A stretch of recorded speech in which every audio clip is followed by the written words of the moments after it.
I give the floor to the Assyrian Aid Society. Please keep your intervention to 5 minutes. Thank you. Thank you, Madam Chair. Members, sisters and brothers, Shlam al-Ochon. This means peace be with you in the Assyrian language. I am here to represent the Assyrian Aid Society of Iraq. We're sitting here in this massive room, which is ironic in itself, windowless, away from the realities of the genocidal violence perpetrated against the Assyrians and Yazidis in Iraq and neighboring Syria. Yet, we are discussing matters such as optional protocol and other mechanisms to ensure some compliance by member states with UN DRIP.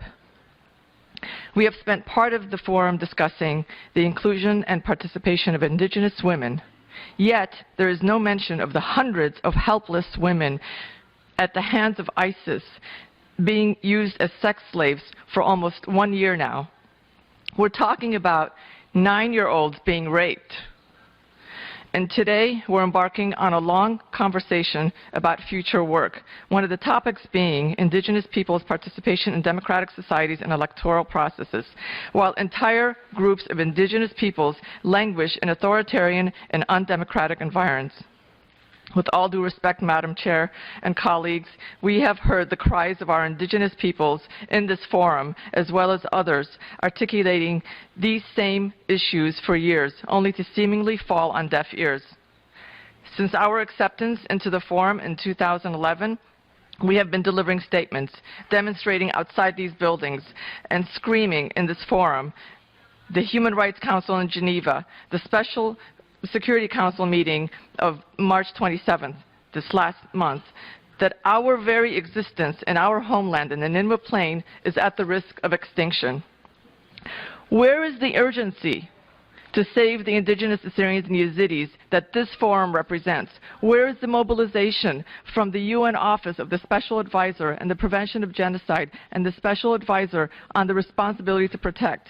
How is it that such an office and such special advisors are not ensuring that this forum is seized on this matter as an urgent issue, guaranteeing that at a minimum, we be deliberating on an effort to sustain the existence of an Indigenous people in their ancestral homelands?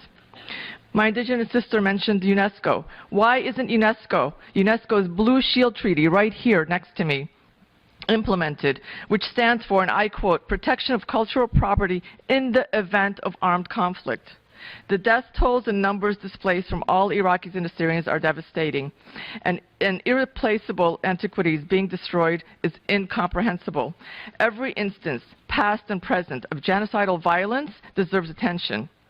And so our cry for help should never be taken as a claim that an Assyrian or Yazidi's life is worth more than that of our neighbors. No.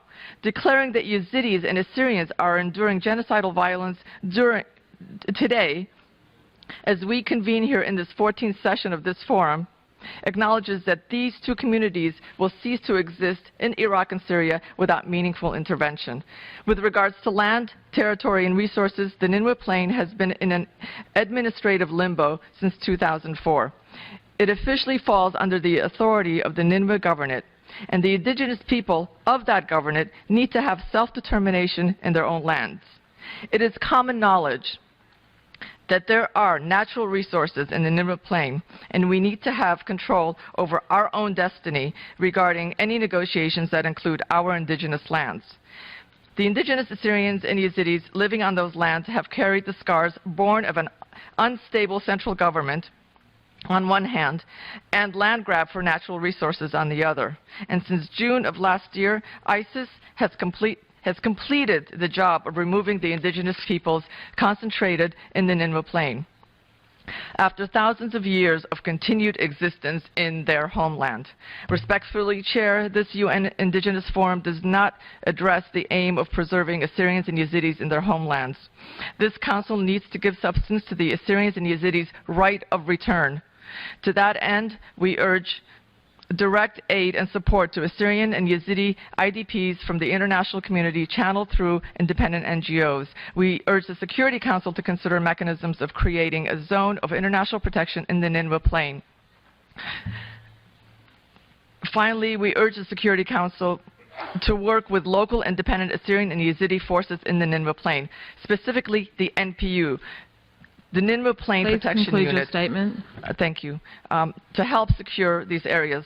I will conclude furthermore, the UN entities need to be held accountable for their respective responsibilities to mobilize in times of crisis. Mechanisms need to be implemented to allow for direct communication between the indigenous representatives and this forum. To that end, all regions require equal representation in this forum and need to be equally respected and included in the planning processes, as well as be allowed participation with the various bodies mandated to analyze the optional protocol. We implore the Please forum to conclude your appoint, statement. we implore the forum to appoint an indigenous representative from the Middle East to fill the vacant seat of the 16-member committee of the Permanent Forum on Indigenous Issues. The Assyrian Aid Society of Iraq is ready to provide the names of capable and willing candidates to support of the furtherance of this forum's goals.